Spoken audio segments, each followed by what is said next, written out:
And joining me now to discuss is Art Del Cueto, Vice President of the National Border Patrol Council. Art, love having you on the show. You heard Hannah's reporting.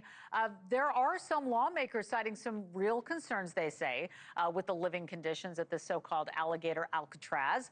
Does it concern you at all? What do you think?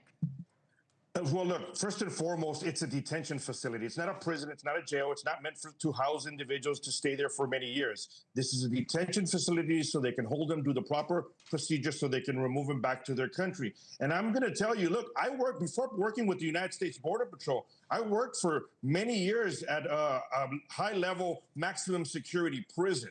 Okay, so I can tell you, prisons and detention facilities, they're not supposed to be the Taj Mahal. And it's not just free roaming for individuals to just walk in and out of their detention facilities or their rooms, into showers, into the lunch rooms or anything like that. It's supposed to be, the movement is supposed to be taken care of correctly by the detention officers that are in this facility. So when I hear lawmakers go down there and they say, oh, it's not a facility that should be running or the conditions are horrible, I'd like to ask them, how many other facilities have they even bothered to go look at, maybe even in their own states, their state prisons or their jails? Once again, it's a detention facility. People are supposed to be there for a while, then moved out.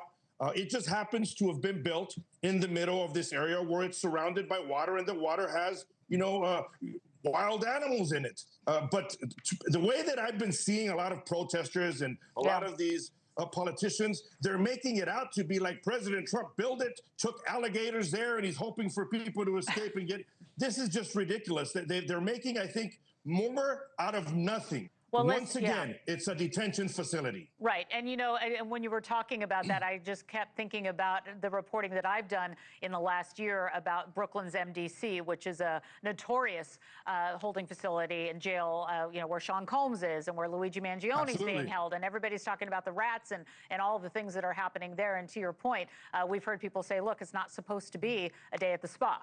With that being said, it's unclear which states are considering building migrant detention facilities like this one. And it seems as though many people feel that it's needed. But Noam says there are 5 states in talks about it. So, in terms of the numbers, because I know that you're familiar with the numbers, what would having those 5 additional facilities mean for the Trump administration's plans for mass deportation? Because you've got to, gather people, hold them somewhere, to your point, and then off they go. Honestly, every little bit helps. It's been such a mess. You got to remember that under the Biden administration, it was just an open door policy. All you had to do was say the magic word of asylum and you were getting released.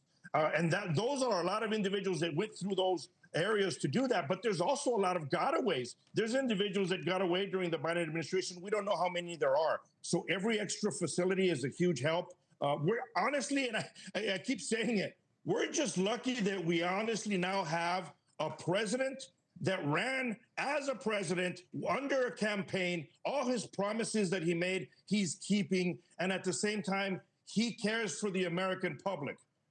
I think any country in the world, that's what they want in their president, somebody that cares for their own country as well. All right. Well, we'll have to leave it there. Obviously, there's people that agree and disagree, and that's why we have the conversations. Art Del Cueto, Vice President of the National Border Patrol Council. Your perspective is really important, and I really appreciate it. Thank you so much for being here today. Thank you for watching. Subscribe below and download our NewsNation app right now on your phone, and you will get fact-based, unbiased news for all Americans.